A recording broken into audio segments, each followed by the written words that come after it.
Greetings engineer and welcome to Factorio Mod Tips. In this episode we're checking out Tenebris Prime by Meteor Swarm. And let me just warn you, this planet is dark, hostile, full of monsters trying to eat you and your factory. Tenebris Prime was a new experience for sure. It changed some of Factorio's known loops upside down and threw me for a spin. Unlocking Tenebris Prime requires cryogenic science, meaning visiting Aquilo first. When you first arrive here, bring your combat soup and be ready to fight for your life. The second I landed here, a centipede was trying to eat me, and almost successful.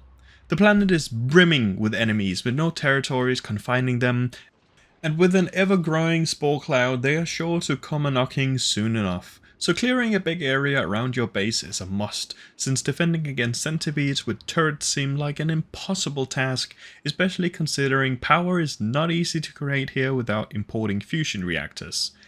That requires a jumpstart from another power source by importing water. I don't think you are meant to have power on this planet at all, but damn it if I am not going to go above and beyond. When landing on Tenebris Prime, there are 3 trigger techs to unlock by harvesting some Tenecap, Quartz and Lucifunnel. The tech tree is fairly simple and not very complex.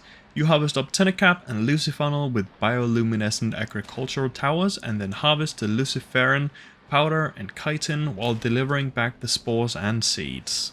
The chitin can be further processed with sulfuric acid, pumped straight from the ground and combined into chitosan.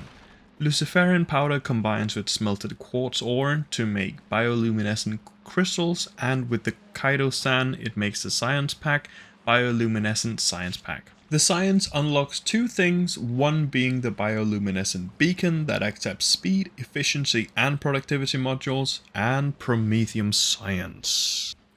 The first step is getting access to the Bioinfuser. It runs on bioluminescent crystals and converts most buildings to bioluminescent versions of themselves. These versions glow in the dark and require no power to run, which is a nice trade-off. On the planet you have access to iron, copper, stone and crude oil, meaning you can build everything you need for a rocket to get off the planet here. And since roboports can be converted, power for robots is free. I was not a big fan of running everything through a bioinfuser to get light here. It feels weird to have to be forced to convert all your buildings to new ones, but also something that no other planet does. Most planets just introduce new buildings. But the advantage of doing this is that they no longer require power and they glow in the dark, which I am a huge fan of. Tenebris Prime feels like a planet that has a lot of potential, but currently is engorged in darkness and mystery, but it is not hard to see where the planet can be taken in terms of progression through the technology tree, currently only unlocking a few different techs and being the precursor for the Promethean science and its related technologies. Tenebris Prime is something new, although locked far away in the progression tree, being a planet you visit after Aquilo. And it is a pretty good idea to bring foundation when building here, as landfill does not work to fill in the lakes of sulfuric acid. I hope you enjoyed this look at Tenebris Prime Engineer. If you did, please consider liking, subscribing or leaving a comment, and I hope to catch you next time.